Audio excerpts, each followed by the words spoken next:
Did you know that executive functioning is actually the key to being resilient?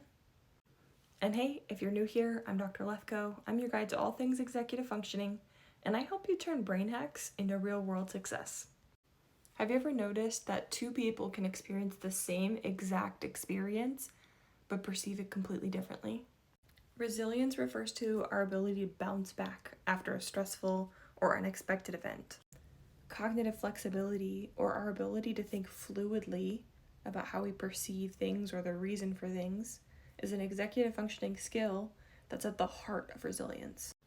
In her book, Trauma and Recovery, author and researcher Judith Herman discusses the three components of trauma that we need to resolve in order to recover and be more resilient.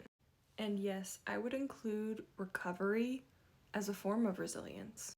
A huge component of trauma is feeling helpless, like we have no control.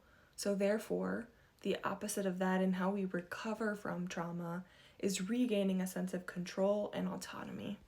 Cognitive flexibility teaches us that we can build new pathways in our brain, do things differently, and we are in control. We are in the driver's seat. Just because something didn't work out the first time doesn't mean it will never work out. It's all about switching up our approach or our strategy.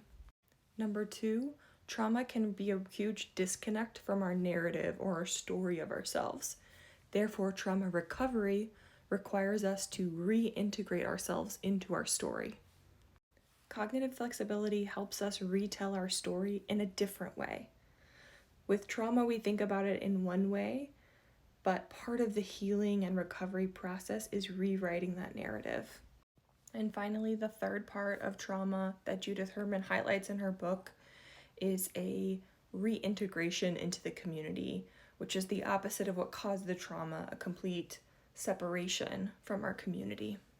Going against our natural instinct to isolate, pull away from others, absolutely requires cognitive flexibility. And for those of you looking to encourage and facilitate and foster resiliency as a means of preventing PTSD or complex trauma, cognitive flexibility is at the heart of all of those things. I have a lot more I could share about building and fostering resilience in yourself or in your children. So if you want more content like this, make sure to let me know by sharing, liking, commenting, and be sure to follow for more brain insights.